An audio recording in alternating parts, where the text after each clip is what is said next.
வணக்கம் மக்களே. இன்றைக்கி நம்ம பார்க்க போகிறது என்னென்னா ஆங்கில புத்தாண்டு பலன்கள். மகர ராசி.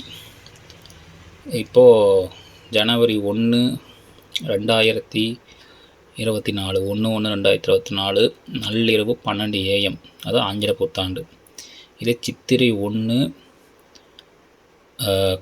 அதிகாலை 6 மணிங்கிறது தமிழ் புத்தாண்டு. ஸோ பஞ்சாங்கத்தின் அடிப்படையில் நம்ம அப்படி தான் எடுக்கணும், சரிங்களா? இப்போ இது ஆங்கில புத்தாண்டுங்கும்போது நமக்கு உதய ராசியாக வர்றது சிம்ம ராசி. ஸோ சிம்மத்திலிருந்து உங்களுடைய மகர ராசி 6ஆம் ராசியாக வருது. இது கொஞ்சம் சாதகமற்ற சூழ்நிலை தான், கொஞ்சம் கடுமையாக தான் இருக்கும். ஒன்று, இப்போ உங்களுடைய ராசி உதய ராசிக்கு 6ஆம் வீடாக வரதுனால அது என்ன ஆகும்னா, கடன், வம்பு வழக்கு, நோய் நொடி, எதிரி, இப்படி நிறைய விஷயங்கள் இருக்குது இல்லையா? இதில் எது பிரதானமாக சேரும் அப்படின்னா கடன் தான் அதிகமாக வரும். ஸோ ஏன்னா மகரத்துக்கு 2ல் சனி இருக்குதா, கோச்சாரத்தில் தனஸ்தானத்துலேயே சனி உட்காந்துருக்கு. அப்போ தனத்தை முடக்க பார்க்கும். பொருளாதாரத்தை பெருசாக அவ்வளோ சீக்கிரம் ஃப்ளோட் ஆகக்கூடாது கையில். 2வது சனி அங்கேருந்து உதயமான உதயராசியான சிம்மத்தை பார்க்குது இல்லையா?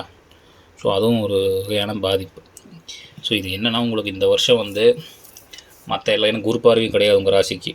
அதனால் மற்ற எல்லா கிரகத்தையும் நம்ம அனுசரித்து எடுத்தாலுமே கூட மகரத்தை பொறுத்த வரைக்கும் என்னென்னா, இந்த ஆண்டு கொஞ்சம் ஆங்கில புத்தாண்டு பலன்களின் அடிப்படையில் கொஞ்சம் தொய்வாக தான் இருக்கும். கொஞ்சம் கடன்கள் ஏற்படும். நல்லா இருந்தால் கடன் ஏற்படுத்தும். இல்லை என்கிட்ட கடன் இல்லைன்னா இனிமேல் கடனை உருவாக்க வைக்கும். ஏதாவது வீடு வாங்கிறதுக்கு லோன் போடுறது, கார் வாங்க லோடு போட, பைக் வாங்க லோன் போட, இல்லை மேரேஜுக்கு பர்சனல் லோன் போடன்னு கடன் இல்லாதவங்களுக்கு ஏதோ ஒரு கமிட்மெண்ட்டை கொண்டு கடன் உருவாக்கும். அப்படி இல்லைன்னா தொழில் செஞ்சிட்ருக்காங்க, நல்லா ப்ராஃபிட்டாக போயிட்டுருக்குன்னு இந்த வருஷம் கொஞ்சம் சறுக்கி விடும். இப்படி தான் அது செயல்படும்.